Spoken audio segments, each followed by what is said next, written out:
اسلامی علوم کی تین عظیم شاخیں علم الکلام، علم تصوف اور قرآنی علم۔ تعارف۔ اسلامی علوم کی دنیا میں تین بڑے شعبے بہت اہمیت رکھتے ہیں: علم الکلام، علم تصوف اور قرآنی علم۔ یہ تینوں علوم نہ صرف مسلمانوں کے عقائد، عبادات اور اخلاقیات کی بنیاد فراہم کرتے ہیں بلکہ ان کی روحانی اور فکری زندگی میں بھی گہرا اثر ڈالتے ہیں۔ اس مضمون میں ہم ان تینوں علوم کی تعریف، تاریخ اور اہمیت پر روشنی ڈالیں گے۔ علم الکلام۔ علم الکلام، جسے اسلامی فلسفہ اسلامی عقائد کا علم بھی کہا جاتا ہے، بنیادی طور پر ایمان اور عقائد کے مباحث پر مشتمل ہے۔ اس علم کا مقصد اسلامی عقائد کی توضیح، تشریح اور ان کا دفاع کرنا ہے۔ تاریخ۔ علم الکلام کی بنیاد رسول اللہ کے دور سے ہی رکھی گئی تھی، جب صحابہ کرام قرآن و سنت کی روشنی میں مسائل کا حل تلاش کرتے تھے۔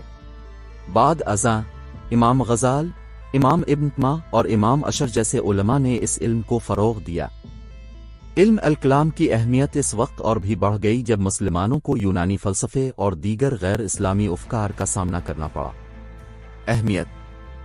علم الکلام کی اہمیت اس لیے ہے کہ یہ مسلمانوں کو ان کے عقائد میں مضبوطی فراہم کرتا ہے۔ یہ علم عقائد کو منطقی دلائل کے ذریعے واضح کرتا ہے اور غیر اسلامی نظریات کے مقابلے میں اسلامی عقائد کا دفاع کرتا ہے۔ علم الکلام کے ذریعے مسلمان فلسفیانہ اور عقلی سوالات کے جوابات تلاش کرتے ہیں جو ان کے ایمان کو مضبوط بناتے ہیں۔ علم تصوف۔ علم تصوف، جسے اسلامی تصوف اور روحانیت بھی کہا جاتا ہے، دل کی صفائی، نفس کی تزکیہ اور اللہ تعالیٰ کی قربت کا علم ہے۔ یہ علم اندرونی سکون اور روحانی ترقی پر زور دیتا ہے۔ تاریخ۔ تصوف کی تاریخ بہت قدیم ہے۔ رسول اللہ کے صحابہ کرام اور تابعین کے دور سے ہی تصوف کا آغاز ہوا۔ بعد ازاں حضرت جنید بغداد، حضرت بایزید بستم اور حضرت رابعہ بصر جیسے صوفیوں نے اس علم کو منظم کیا۔ صوفیوں نے قرآن و سنت کی روشنی میں روحانی تربیت اور اللہ تعالیٰ کی معرفت حاصل کرنے کی راہیں ہموار کیں۔ اہمیت۔ علم تصوف کی اہمیت اس میں ہے کہ یہ انسان کو اندرونی سکون اور روحانی ترقی کی راہیں دکھاتا ہے۔ تصوف کے ذریعے انسان اپنے دل کو صاف کرتا ہے، اپنے نفس کو قابو میں رکھتا ہے اور اللہ تعالیٰ کی قربت حاصل کرتا ہے۔ تصوف انسان کو خود شناسی اور خدا شناسی کی طرف لے جاتا ہے اور اس کے دل میں محبت، اخلاص اور تقوی پیدا کرتا ہے۔ قرآنی علم۔ قرآنی علم، جسے علم القرآن علم التفسیر بھی کہا جاتا ہے، قرآن مجید کی تلاوت، سمجھنے اور اس کی تشریح و توضیح کا علم ہے۔ یہ علم قرآن مجید کے معانی، احکام اور تعلیمات کو سمجھنے میں مدد فراہم کرتا ہے۔ تاریخ۔